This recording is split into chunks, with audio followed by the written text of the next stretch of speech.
So we've got people from Peterborough, Chelmsford, Louise from Worthing, I can see, from the Midlands.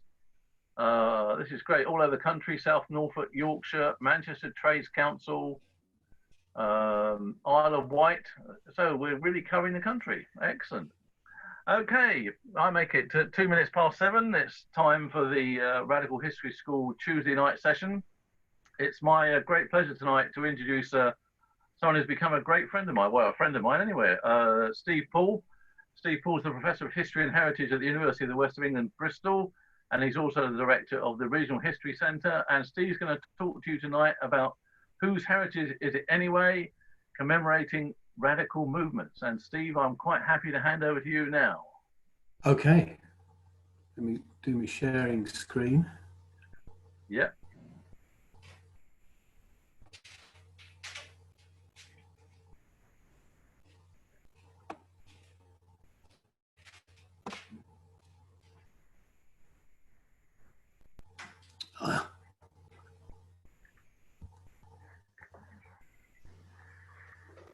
There we are, that was all of it.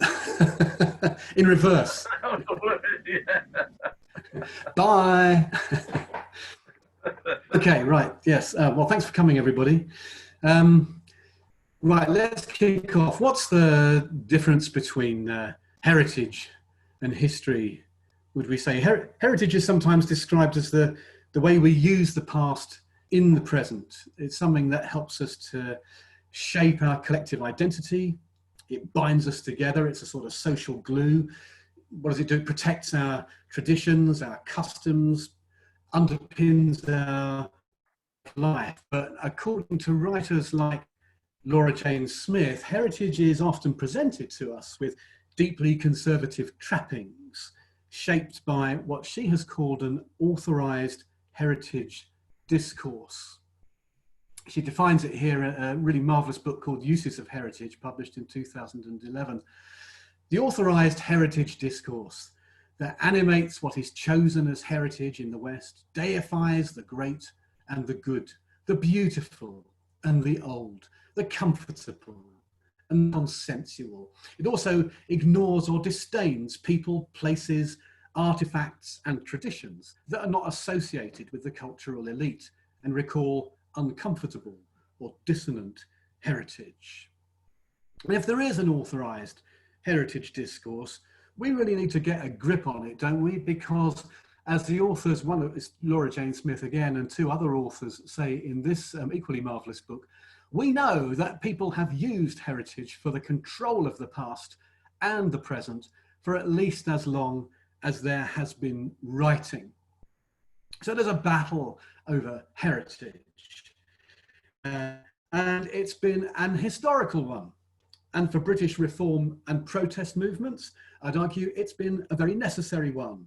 So what I want to do here is look at some of the ways that radical Democrats have sought to memorialize their own predecessors, to tell their own story, with particular reference to the Chartists, but looking back briefly too at the resolve of the London Corresponding Society in the 1790s to commemorate its own struggles for universal manhood suffrage. And why start there with the Corresponding Society? Well, because in 1794, the government tried to suppress the Corresponding Society by arraigning, well, a large number of its leadership for high treason. And the ignominious collapse of those trials and the subsequent acquittal of John Thelwall, Thomas Hardy, Horne Tooke, several others, we needn't name them all. And important is this: every November for the next half century, activists would gather at London's Crown and Anchor Tavern to mark the occasion of that acquittal, with feasting, with speech making, with seditious toasting and singing. Which brings me to this. The song, one of the songs sung at the very first commemoration for the Treason Trials in November 1796, the birthday of our liberties, sung as a commemoration of the principle of trial by jury. And more key dates, like the dates of the Treason Trials, like Tom Paine's birthday, for example, get taken up in earnest, not just by the Corresponding Society, but by the mass platform universal suffrage campaign that followed the end of the Napoleonic Wars in 1815. That's the one associated most strongly with Henry Hunt, Orator Hunt, the man on the platform at Peterloo and the great voice of the radical revival after the Napoleonic Wars. And then again, big time by the Chartists. And the interesting thing about these treason trial dinners, apart from the fact that you could be amazed to hear they went on until 1856, that they certainly outlived any of the defendants whom they commemorated. I think the last one was a man called Alexander Galloway. But they, you know, as they sort of popped their clogs one by one, but they would, as many of them as possible, would turn up, real defendants, every year to take part in this great commemorative feast. And when it finally came to an end in 1856 and they stopped, what had these great dinners achieved? Well, the Chartist Northern Star newspaper explained what it thought they had achieved in 1850. It said that the treason trial dinners had been a rallying point for the veteran reformers of the generation that was passing away and the rising reformers of the generation that was starting into political life, and uniting them in oneness and in principle of feeling. It's a kind of bridge, in other words, between the past and the present. And there were many to whom that event was a matter of history, who associated it in their minds with events recorded of times gone by, but who were there made to feel the reality of those exciting scenes, the importance of that struggle, and the blessed influence of that deliverance. So Chartism built upon this tradition of democratic dining. It created a radical calendar of commemoration, a distinct way of marking the course of the entire year with significant dates. But these are alternative dates. They're not the dates of the state, they're the dates of the radical democratic movement, cementing memory, ensuring continuity in times of decline or repression. So let's have a look at the Chartist calendar as published in the Northern Star in 1842. As you can see, it's all set out there. Every Chartist needs to know these dates, but they won't remember all of them. So they publish them every year in the Northern Star. And I've pulled out on the left-hand side there a few sort of just some significant dates, but you can look through and find others. So the date of the beginning of the American Revolution, we should remember that. We should remember John Wilkes being expelled from Parliament. What day was that? Let's know, so we can, because that was an important moment in the fight for liberty. Voltaire's death, Thomas Paine's death. It's a series of deaths here, not much to celebrate there, but nevertheless, things to mark and remember. Wat Tyler's death, and the date that the Magna Carta was signed. That's a good thing, of course, and then the birth of the great Henry Hunt in 1773. So all of these dates could be marked by dining, by a tea meeting, by readings, by speeches, and so we find our way through the radical year. And as you can imagine, early 19th century radicals grappled quite a lot with the question of worthiness. I mean, who is fit to stand alongside Paine and Hunt and the Magna Carta in our Chartist calendar? Who were the true and unsullied heroes of the struggle for democracy? Well, of recent memory, Henry Hunt was probably the most obvious, the great orator, the one most closely associated with the mass open-air campaign for universal suffrage from 1815 to 19, culminating, of course, in the tragedy of Peterloo. His uncomplicated, unwavering advocacy of universal suffrage was what made him popular, I think. He never bent from the cause. Even during the agitation for the Great Reform Act, 1831 to 1832, he stood against it. He opposed it, whereas many others threw their lot in with this kind of half-measure reform. But as far as Hunt was concerned, if it wasn't universal manhood suffrage. It simply wasn't good enough. So his memory was absolutely unimpeachable. When he died in 1835, there were immediate calls from within the working class movement for a physical memorial to the man, as the incarcerated hero of Peterloo. Hunt had already been reproduced in any number of bits of sort of souvenir tat, I suppose we might call them, but cheap drinking cups, jugs, figurines, tat is a pejorative, but really we're talking about things that actually the working class movement could afford to buy to decorate their own homes. So they actually have quite an important role. Here's a bunch of them. These things still turn up for auction from time to time, to keep an eye out. Cups and jugs and mugs and little figurines, all commemorating this heroic figure, and still in circulation many years after his death. But after he did die, it was decided, of course, he should have a permanent memorial. And as one of the memorial organising committee put it in 1835, in all ages, ancient and modern, monuments had been erected only to the memory of individuals renowned for tyranny or eminent for the wholesale murders they've committed on their fellow men in support of despotism. That's the statues we know, right? But now, the working class of this country may set an example to the world and for once erect a monument to the memory of a man whose whole life has been devoted to their interests. So after a great deal of trouble attempting to raise sufficient money, an obelisk was finally put up at Ancoats, the outskirts of Manchester, in 1842, after 7 years of difficult fundraising.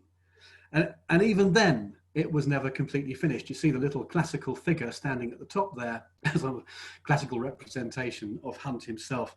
That was never even added. And by 1888, the stone had become so perished that it was only fit for demolition. So don't go looking for it now, it's not there. But herein lay another issue for radicals when you're looking at memorials like this, because although finance is obviously a problem, if you don't have a lot of money to spend, it's like sort of putting a hat around people who haven't got any money to even feed their families and saying, do you want to put a penny in the hat for Henry Hunt's obelisk? And it's not going to be the first thing you think you need to spend your money on. It's not just about the difficulty of raising money. There's also a sort of a perennial, traditional, radical distaste for hubris, actually, for false pride, for the idea that we make giants out of ordinary mortals. That's not something that Democrats should be having to do. In the Chartist Circular's opinion, the Chartist newspaper, virtuous radicals, like, and it names them, you know, William Tell, or John Hampden, George Washington, William Wallace. Well, all of these people may be dead, but they live on in what the paper called the vivid imagination of the people. It went on to say, no monument need they to preserve their names and perpetuate their glory and renown. You know, it's present in their actions. We remember what they did, and that's what matters. And in many ways, Henry Hunt did live on in the persona of Fergus OConnor, the great Chartist leader, the Lion of the North. His own self-image as the symbol of Chartist consistency in the 1840s on Hunt's example. You know, O'Connor, so famous for always holding to the 6 points. The 6 points of the People's Charter were what the Charter was all about. We don't want to be diverted by Christian Chartism or temperance Chartism or education Chartism or the side issues. That solid advocacy of the simple virtue of universal manhood suffrage. And he modelled himself very much, I think, on Hunt there. And that unbroken line between the two men was captured graphically on Chartist banners. For example, the banner of the Wigan Chartists in 1838 in one of the newspapers as having a full-length portrait of Fergus OConnor upon it, with an image of Hunt's monument in the distance, and a motto on a scarlet scroll in gold letters, O'Connor, Hunt's successor, it said. And another banner spotted at Manchester in 1841, which had a picture of Henry Hunt pointing from the clouds at Fergus OConnor and giving him the following charge. "Welcome, Fergus," says Hunt, "thou hast been found faithful. Now lead my people to victory." Now, if there was a certain ambivalence about the erection of monuments to radical heroes, because it's, a big thing to do, it was sometimes balanced by alternative proposals to build monuments to more abstract things, to events or to the people, expressed most regularly, unsurprisingly perhaps, in calls for a monument in Manchester to the fallen at Peterloo, or if not a monument, an annual presence, a being there, a being in place, a witnessing, a vigil. In 1838, for instance, the Chartist leader Henry Vincent urged a crowd of 20 to 30,000 people in Manchester to return every year to what Vincent called this sacred spot. Why? Because we declare to the face of England's aristocracy that remembrance of that bloody deed will stimulate us to renewed exertions until their unhallowed power is destroyed. One of the most unconventional proposals for an egalitarian memorial came from the Spencean land reformer Alan Davenport. He thought that the solution lay in the collective purchase of plots of land to secure people's gathering spaces, effectively plebeian parks, but symbolic plebeian parks marked with memorials of particular kinds. So this is Davenport explaining how this sort of memorial park might look. He says, the governments, they must have their mouths, their parks, and their champs de Mars, so they can view and exercise their hordes of state destructives. Why shouldn't the people have their little parks or champs de Mars to assemble in, to exercise their moral and intellectual faculties in, and to discuss the best ways of preserving the fruits of their labour? In the centre, a humble monument might be erected bearing the names of the 500 victims who have been incarcerated in 100 different dungeons for nobly resisting the tax on knowledge and rescuing the liberty of the press from the oppressor and the monopolist. So I like to put a picture up so we'd have a look at the Poor Man's Guardian, one of those papers for which you could find yourself fined or jailed for being caught outside selling it. So these are martyrs as far as Davenport is concerned, and we need a monument to them, not to individuals, but to the act of martyrdom. Another might be raised to execrate the atrocious massacre of St. Peter's Field, he says, and then gives you the date, Manchester, August 16th, 1819, on which might be inscribed the names of those killed and wounded by the yeomanry cavalry. He goes on. Even, he says, the affair of Coldbath Fields, May 13th, 1833. Make sure you remember the date, in other words. He's very keen on making sure we know when the memorial event takes place.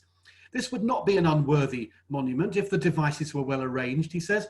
On one side might be represented columns of raw lobsters with bludgeons. That's the new police in radical parlance. Cutting down in their drunken rage, men, women and children, without mercy.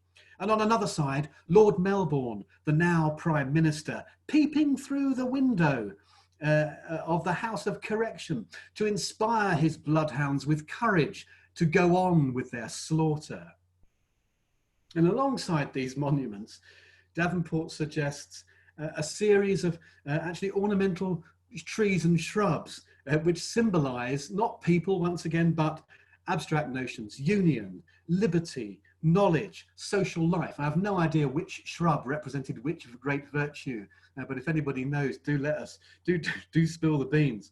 And then finally, he gets right to the end of this great long description and says, well, we will have a few statues, actually. But it doesn't really tell us who they're going to be to.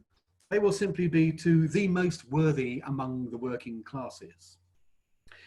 Now, the idea of memory enshrined in example, in activism rather than pompous stone, was a theme that regularly resurfaced in the Chartist idolisation of Robert Emmett, the great Irish revolutionary, hanged in 1803 for, well, taking part in, obviously, leading the 1803 rising, but very famously made a valedictory speech in the dock, in which not only did he very powerfully put the judges in their place and refused to be cowed by them, but also demanded in the course of his speech that no physical memorial would ever be erected to him until Ireland won its independence.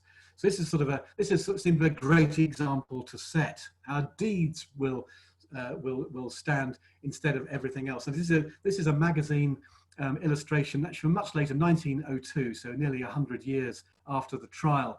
But that sort of classic, the histrionic thespian posture as he speaks truth to power and belittles the judges. It doesn't matter, we know where the real power in this courtroom lies, don't we? It lies with the defendant. He will not be cowed by oppression. And Emmett's valedictory speech was so powerful that it was sometimes dramatically not just read and circulated as a text, but reconstructed at Chartist meetings in a drama. As an example here from the Ashton Chartists in Manchester in 1840, staging the trial of Robert Emmett Esquire in the Hall of Science. I don't even, you can't really read the small print there, but we're assured that several persons will appear as witnesses to give evidence against him, and a young man appearing in the character of Robert Emmett will deliver the full, the splendid, the eloquent address as delivered by him before Judge Norbury, etc., etc. And this was such a success that the Ashton Chartists performed the trial of Robert Emmett again in 1841. The Northern Star tells us they did so in full uniform. I should have liked to have seen that. And then again in 1842. But for the living, Chartists favoured memorialisation in the form of portraiture, inspiring statesman-like portraiture. As early as 1838, the Northern Star began treating subscribers to free, specially commissioned engravings, and good quality engravings at that, very suitable for framing. I'll show you some of them. Here's three. The Northern Star's portraits of the great Fergus OConnor, of course, on the left, John Collins of Birmingham in the middle, John Frost on the right. The tradition of the sort of statesman-like posture, and this is all very kind of masculine, of course, but you notice all of them have got a desk nearby with a quill on it, because they're ready. They're men of letters, these are thinkers and writers, and it's a way of kind of thinking, the working class are not just the way they're painted; they are this, and its leaders are meant to be emulated. So as well as these three, the Northern Star produced portraits of Peter Murray McDowell, Bronte O'Brien, William Lovett, and then earlier heroes too, George Washington, Henry Hunt, unsurprisingly, William Cobbett, and this guy, Robert Emmett again. Look at that. That's the way to stand, isn't it? But make sure you've toned up your thighs and your calves before you try it, folks. It could all end in a complete disaster. But that supercilious folding of the arms and the sneering, once again, we know who's in control of this courtroom. In fact, they're going to take him out and hang him. It's got nothing to do with it. So now the trouble with the memorialisation of the living, of course, was that they did have a bit of a tendency to let you down when you least expected it. Here's two more portraits from the Northern Star series of Joseph Rayner Stevens and Richard Ostler. Stevens is the one on the left. Now, shortly after the armed Chartist insurrection at Newport in South Wales in 1839, the factory owner and poor law reformer Joseph Rayner Stevens, man on the left there, made himself thoroughly unpopular by denouncing the rising and distancing himself from Chartism completely. He claimed he'd never ever been a Chartist. But unfortunately, the Star had at that moment just spent a great deal of money on commissioning his portrait and getting it printed, and it had started to be distributed. So what happened to it? The Chartists, just about in every town in England, gathered up their portraits of Joseph Rayner Stevens and commissioned great bonfires, which they set fire to them in the street in a very kind of very symbolic way. Trouble also dogged the Northern Star's commissioning of the other portrait here, Richard Ostler, the Tory anti-poor law campaigner. As soon as it was mooted, the paper found itself threatened with a reader's boycott because Ostler, of course, did not advocate universal suffrage. So the fact that he was a friend to the working class in one respect, it didn't matter to Chartism. You know, that was they wouldn't, the rank and file wouldn't wear it. So the paper proposed instead to issue a portrait of the Whig MP Sir William Molesworth, on the grounds that Molesworth was actually an advocate of universal suffrage. And the paper says, again, we are threatened with denunciation because he is a Malthusian who merely cuckoos the cry of universal suffrage. And somewhat irritated by this point, the Northern Star decided the best thing to do would be to put it to a people's vote. And they announced, therefore, in August 1838, in short, they said, after Cobbett and Bronterre, whose portraits are now in progress, we will not give another portrait until general meetings of our subscribers take the trouble to select, as they assume the privilege to dictate, and then we shall see how many portraits we shall have upon the stocks at one and the same time. You can just feel this kind of burning fury at their own readers, who obviously far holier than the Northern Star was itself. A very embarrassing moment for it, I think, in some ways. So, look, while we're thinking about some of the problems in creating a democratic, should we call it a democratic authorised heritage discourse, if we wanted to create such a thing, there are problems, and we might just return to the annual London Corresponding Society Treason Trial dinners, because whatever the Star might have said about the value of them in 1850, it was pretty clear to some that they had, by that time, very little to do with the principles of Chartism. Chartism was, you know, in another sort of sphere, really. This was rather an old tradition which Chartism was grappling to try to accommodate. Neither, in earlier years, neither Henry Hunt or William Cobbett had ever gone to one of these treason trial dinners. They hadn't attacked them, but they hadn't turned up at them, which was a sign. No prominent Chartist ever attended them either. And once the original defendants had all died, the dinners became very lukewarm in their radical toasting. From the Anti-Corn Law League, which was the last straw for Chartists, I think. George Julian Harney, a Chartist who never minced his words, told it straight. I have not forgotten the historical fact of the acquittal of Horne Tooke, Thelwall and others, he says, which acquittal is celebrated every year by a set of bourgeois liberals and political adventurers who meet to guzzle and glorify each other and toast trial by jury.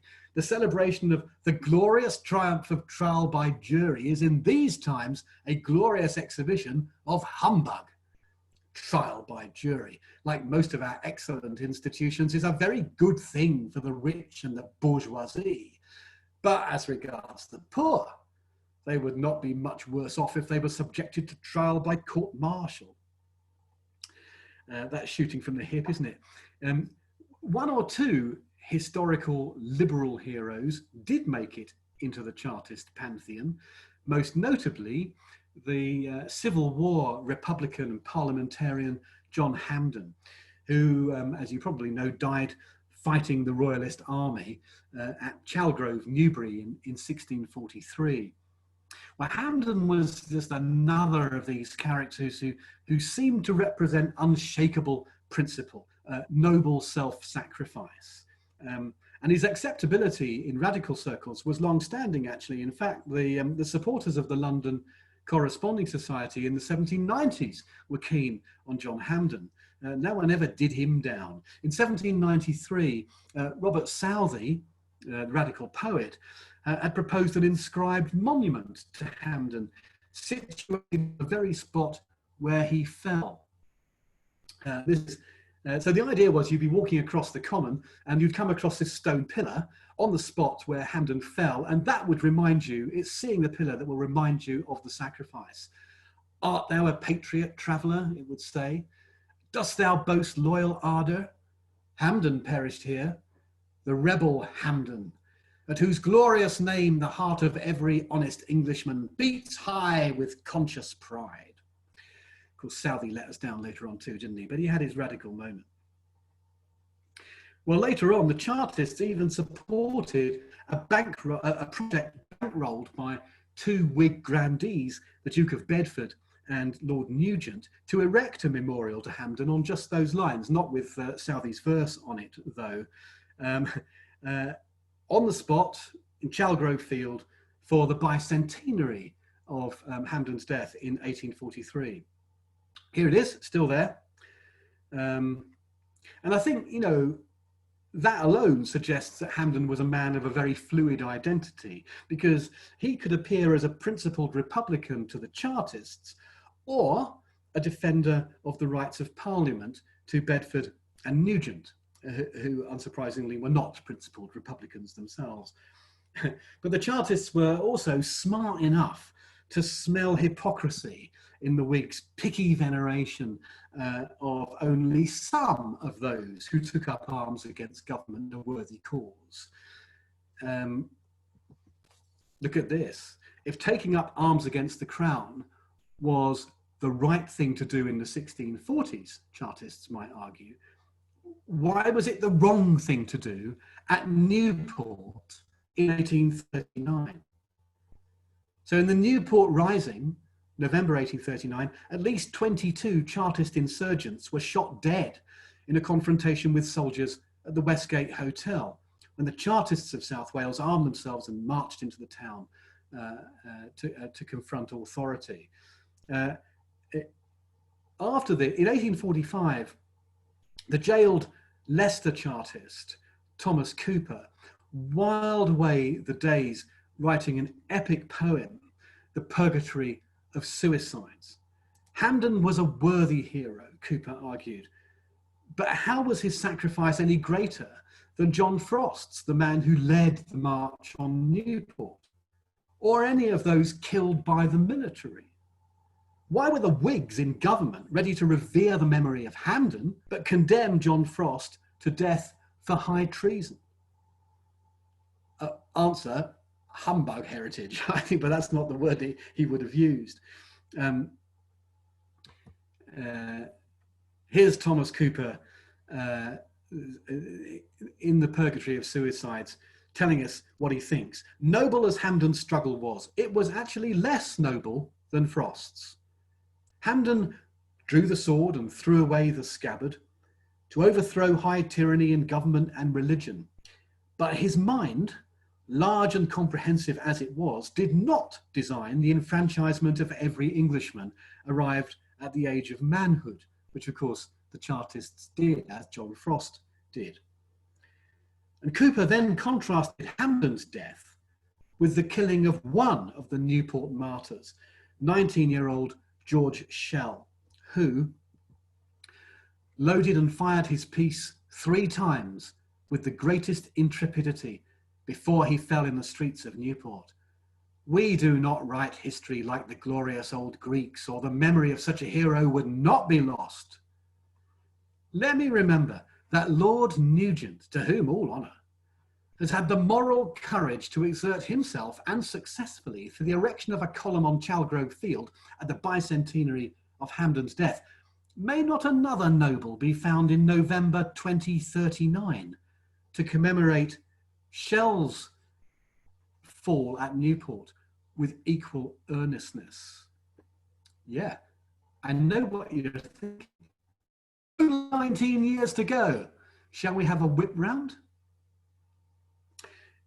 Well, it's a call to action across the centuries, if ever there was one, isn't it? So let's just reflect for a moment here now. I'm going to come to an end soon. What state are our own practices of radical commemoration in today? Are we ready for a statue to George Shell?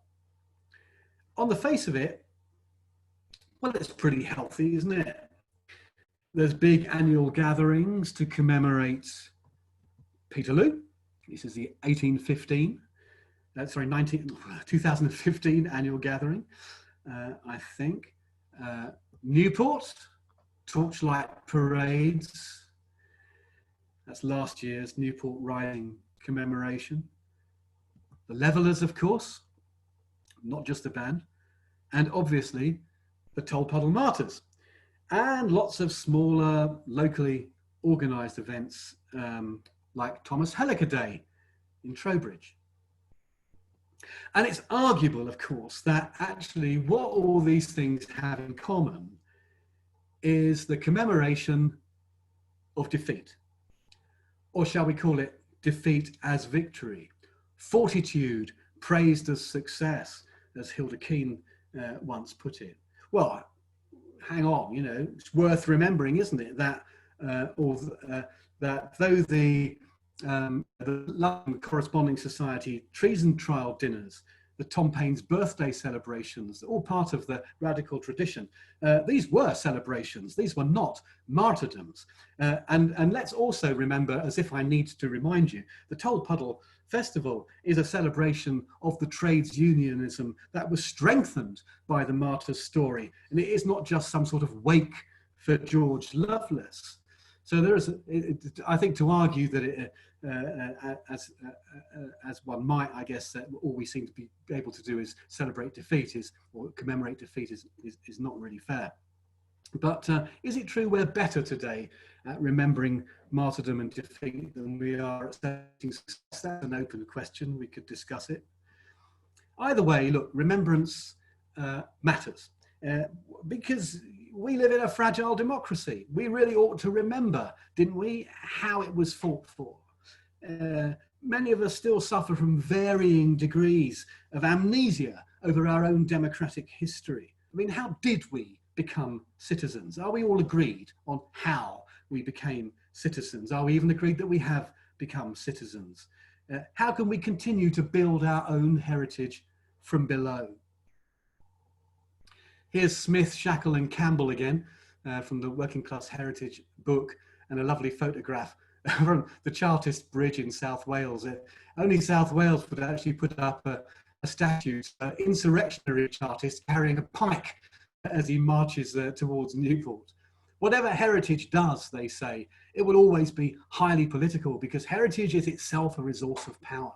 The ability to control your collective memory and the processes involved in its remembering and representation are important resources in struggles for political legitimacy. So here's the former Labour MP Tristram Hunt writing in The Guardian a few years ago. And that's a picture of George Lansbury, of course, unveiling James Hammett's gravestone at Tolpuddle. The challenge, says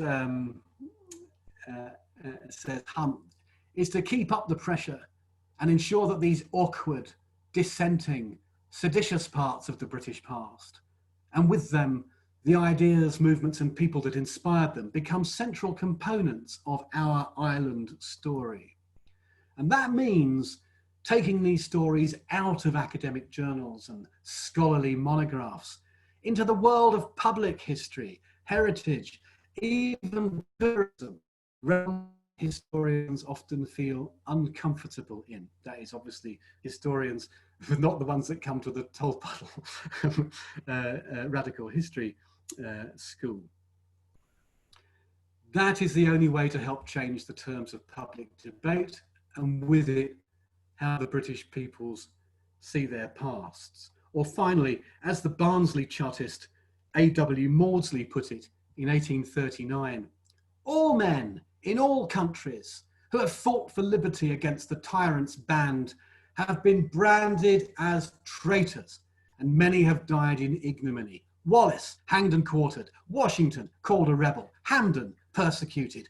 Tell was treated worse than a robber. Emmett, executed. Payne, scouted and humbled like a thief. Cobbett, imprisoned. Hunt, in his lifetime, suffered a martyrdom. In short, the great and good of all nations have been loaded with infamy. But years roll on. Prejudice and malice are blown away, and their names are encircled with immortal glory. Let us not then, through the dread of present suffering, turn away our eyes from the brightness of the future. The sun of liberty arises, and we must hail its coming. I'm done. Thank you, Steve. Thank you very much indeed. Do you want to stop sharing the screen now? We've got some questions come in for you. Okay. If you stop screen share for a minute. Done. Thank you. Okay, we've got some questions here for you, Steve. Are you ready? There may be some link between, this is from Kevin Dixon, there may be some link between Torquay's Chartists and the 1847 bread riots, where navvies constructing the railway marched on the town hall and the militia had to be called out. Do you know if there's anything on the Chartists and the navvies?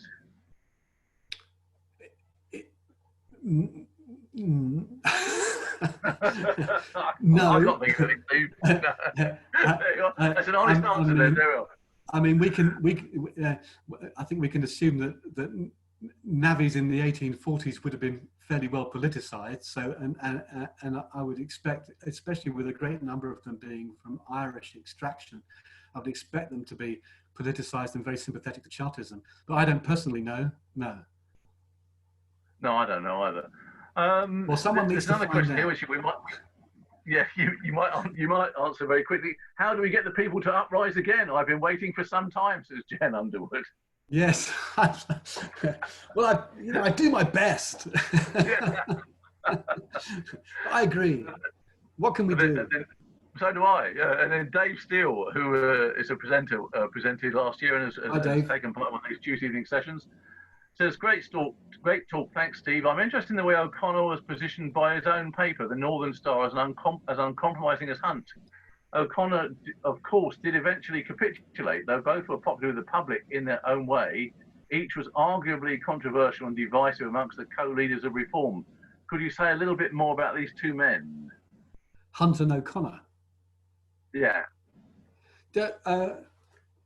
Yeah, I mean, of course, no one. I mean, everyone's divisive in the end, and O'Connor, of course, despite being famous for holding the Chartists to the 6 points, you know, is the one who gets diverted by land reform. Who, you know, the Chartist Land Company is his great idea, and I'm sure he would say that it wasn't a diversion of any kind at all, but you know. It does kind of filter energies away from the 6 points, if you like. And others would say it actually kept the movement afloat in times of when it had its back to the wall and of declining influence. You know, neither of these. I suppose my interest really is not so much in trying to rescue the reputations of any of these characters, because none of them are particularly perfect. And you know. I mean, in any case, people like Hunt and O'Connor are from pretty sort of comfortable backgrounds, landowning backgrounds, you know, who put themselves forward to lead the labouring poor to a bright tomorrow. Don't expect too much from them, you know, but what they have got is often the gift of the gab and a great ability to articulate a grievance. So the interesting thing for me is actually how they are, how their image is manufactured, how they are... you know, commemorated in later years. Do you think it was a conscious PR campaign by O'Connor to make sure that he was allied in that way to Hunt, this great hero? I don't know that I've ever seen words to the effect that that's what he wanted to do, but it's pretty clear, I think, from, you know, the examples I gave of the banners which explicitly link the two men. You know, there's no one lauded as highly as Hunt, I think, by Chartists looking back upon the past. You know, I mean, they're pretty, as we see, how openly dismissive, actually, of liberals, as they would describe them, the liberals of the London Corresponding Society, who allow themselves to be taken up with, you know, petty issues like trial by jury, which we all know in a class system is no defence against anything. And Thelwall, of course, turned out to be a bit of a disappointment, to say the least, in later life. You know, I mean, these things are all remembered. But what's great about Hunt, if you like, is that he never wavered from his advocacy of universal manhood suffrage, and that's what secures him his place in heaven, I think. Another question from Chris Jones. Today we have a lot of lectures and guided tours. Did the Chartists do anything like that? Wow, what a great idea. Yeah, brilliant. I don't know. I mean, I don't know. I've not come across it. I don't know. I wish I wouldn't be surprised, but I'm just trying to think off the top of my head, is there any? They sent speakers around the country, didn't they? They did send speakers around the country. They sent what they called missionaries around the country, to proselytize the different districts. But I mean, that the purpose of those, you know, there's a pretty straightforward mission for each of those men. They arrive in a community, they establish a working men's association, sort of a Chartist organisation. They then hold a public meeting at which the People's Charter is formally adopted by a show of hands. Then they hold another public meeting at which delegates to the National Convention are elected. And then they hold another public meeting to proselytize the national petition, which will then be, you know, it's kind of, it's all done in much the same way everywhere. And we know far more about that, I guess, than what was going on in sort of cultural terms. We know a little bit about Chartist tea meetings and soirees and reading groups and so on. But in terms of going out and walking, walking in radical spaces, historic radical spaces, or doing tours and things, I don't know. I mean, no. As I said in my talk, there is the case of Henry Vincent in Manchester. I mean, Vincent was really sent to the West Country. He's the great West Country missionary. But in Manchester, he very clearly instructs. He sees the value of standing on the sacred ground where the Peterloo massacre took place, you know, of being, not just talking about it somewhere else, but being in place. He's very kind of situated. So that is an example, perhaps, in a way. If you want to talk about Peterloo in the Chartist era, then go to Manchester and talk about it. Stand in the space, feel it. You know, there's almost a kind of a, these days we talk about hauntology, don't we? But perhaps Vincent was tuned into that. I think Vincent turned up at Tolpuddle as well, actually, because I think when the Tolpuddle martyrs returned, he was actually there and spoke at the Tolpuddle martyrs at a rally he spoke at. We've got another. Sorry, carry on. Yeah, go on. Sorry. Yeah. No, you carry on. Well, he certainly he toured Dorset, rural Dorset. There was a meeting at Blandford, and I'm sure that he actually went to Tolpuddle, but he was certainly speaking. He was trying to set up working men's associations in rural areas, which was extremely difficult. But as he said after the Blandford meeting, well, he said that the farmers all turned up on horseback and started taking down the names of any of their farm hands they could see, so they could throw them out of employ and get rid of them from their cottages. And Vincent lambasted them, and he said afterwards, "We greased the farmers down," he said. Sure was a great comfort to all the agricultural labourers who'd lost their employment. I may well have got that wrong. It may well have just been the Tolpuddle martyrs, or some of the Tolpuddle martyrs went off to see Vincent speak. Anyway, we've got some more questions. Yes. I would suggest the Burton School strike rally is a celebration of victory. What do you think? Yes, no, I agree. That's right. Absolutely. It is. And I should have included it because that is one of the great, the longest lasting. I mean, that's a strike. I mean, that strike's still on, isn't it? Well, they've not been reinstated anyway. No, that's true. The longest strike. I think the longest strike in British history. Yeah, that's right. Yeah. No, whoever said that, good on you. Damn right. Yes, should have mentioned it. No, you're fine. Dave Steele's come back. You were talking about statues earlier, and I immediately thought of the Black Lives Matters thing. And Dave Steele's come back with on the subject of whose heritage and memorialisation it is. Do you think Marvin Rees was right in removing the statue of Jen Reed from the Colston plinth? Oh God. This is where you get yourself into trouble, isn't it? It could be. See, the nice thing about being a historian is you haven't actually got to call people out in judgment. You've got to stand back, fold your arms, and shrug and say, "Well, that's interesting because." I think it's one of those things, isn't it? At the time when it happened, I saw the statue, the replacement statue, and I thought that is bloody brilliant. What a great idea. And that seemed to be the general reaction, didn't it? And then, of course, Marvin Rees's justification for taking it down, that, well, hang on a minute, we are in the process here of trying to address how we deal with our difficult past. And here's this guy from London who turns up and plonks his statue on our plinth without talking to anyone here about it first. And so of course we've got to take it down. We'll take it down. We'll decide what to do with it next. I thought afterwards, well, in a way, perhaps he's right. I mean, the great fear, of course, with all these attempts at endless dialogue and consensus in a city like Bristol, to try to sort of come to terms with our difficult past, is that in the end we can't please everybody, and we will never have a consensual view of the city's history. If he wants to carry on like that forever, holding meetings where we try to find consensus, I don't know. I worry that we'll never get there. But I don't know. I mean, I'm Dave Steele. What do you think? Let's ask Dave Steele what he thinks. Dave Steele will come back in a minute, I think. Was not the longest strike in Wales the slate miners? I don't know the answer to that. I'm sorry. I really don't know whether the slate miners was longer than the Burston school strike. So is it that the Burston school strike is the longest strike in English history? I think it might well be, yeah. John Courtnage has come in with, my immediate thought is the comment of a woman at the QPSW recreation of the Putney debates. Then to who any memorialisation might our efforts be directed and how? And finally, two immediate questions for me. Why in an early side was there a plural working classes, and then the Woolwich Dockyard Shipwrights Cooperative Mill?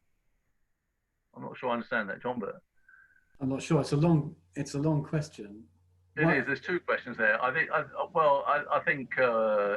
he's making a point about the Putney debates being a form of the memorialisation of the Putney debates.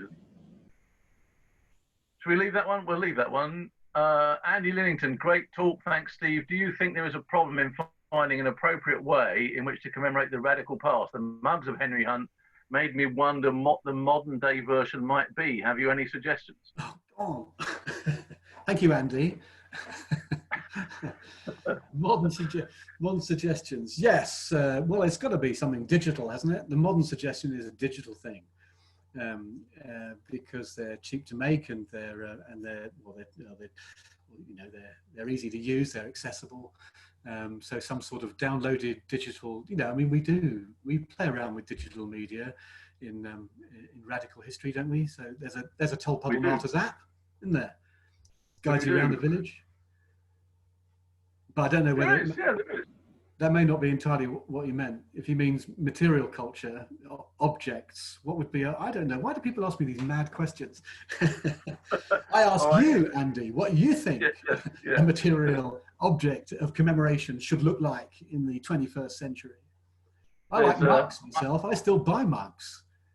Yeah, there's one from Danny Riley here. This is about education in general, I think. Do you agree that the quote about our island story is controversial, as this is now being challenged by those proposing a global story as part of the decolonisation of history education? Yes, I absolutely agree. I don't believe our island has a story any more than my city has a story, or my continent has a story, because everything is interconnected. I don't hold any little flames for Tristram Hunt, I have to tell you. but you know, I think what he was trying to do was simply say that if I think he used the phrase "our island story" there because it is a conservative term, and because it is used, you know, by the followers of this sceptred isle, this idea that we are a special little jewel in the sea. We have an island story to tell. Well, if we're going to tell an island story, then let's bloody well make sure that it incorporates our side of the story as well as theirs. You know, let's democratize it, open it up, and subject it to dialogue and analysis. I think that's what he was doing, but you'd have to ask him, I suppose. He's at the Victoria and Albert Museum now, isn't he? That's what I was about to say. That he's now in charge of the Victoria and Albert Museum, which has got this great colonial history anyway. Yeah, Jan Underwood's come back with touche about the slate miners. He thinks that was a touche sort of response. Michael Butler's written, if you look up the People's Republic of Stokes Croft, they produce china and mugs that could be said to commemorate current radicals. I don't know. They do. And Andy knows this very well because he's got some of them. Look, I mean, blimey, you know, mugs and T-shirts and badges are going to be. I mean, they're never going to go away, are they? I know wearing badges is not enough in days like these, but you know, nevertheless, the Tolpuddle. How many T-shirts do they sell at Tolpuddle Museum every year? Hundreds. And then the last question I think for tonight, before we wind up in general, comes back from Jan Underwood again. What do you think of a general strike? This is true radical history here. Yeah, I'm game if she is. Yeah. Oh, right. When Dave Steele's just come back. Well, I thought we could ask one, but Dave has come back to you. Sorry for putting you on the spot, Steve. I get why he took it down. Perhaps there should be a rotating display like the fourth plinth in Trafalgar Square. People vote for what should be there each month, a different statue, including perhaps even later temporarily re-erecting the Colston statue in its defaced condition, along with a contextual text. Yeah, this has all these things have been suggested, of course.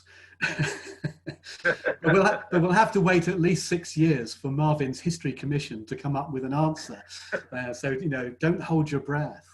You haven't got yourself on the History Commission, have you? I am not on the History Commission, no. No, there we are. Well, it's been absolutely wonderful, Steve. Thank you very much. Thank you to all the audience who've stayed with us throughout. We're still with 38 people, so that's excellent. Thank you for turning up tonight on a Tuesday night in summer. Thank you for bearing with Steve's slight IT problems where he lost his picture or it froze for a while, or the sound was slightly blurred. I think, Steve, you did a fantastic job with a great deal of humour, and I really, really appreciate the work you put into it, and your presentation was brilliant. And I'd like to issue now with an invitation to come back to the Tolpuddle Radical History School in a tent in 2021, if we're allowed to meet in tents then. That is most kind of you, Les, and I will definitely be there. That'll be excellent. So thank you very much for everyone who's turned up tonight. Thank you very much, Steve. I hope you enjoy the rest of your evening and the rest of your stay in Shetland, which is where Steve is at this moment in time. And thank you very much to everyone who joined us tonight for a really, really interesting talk. Good night and goodbye.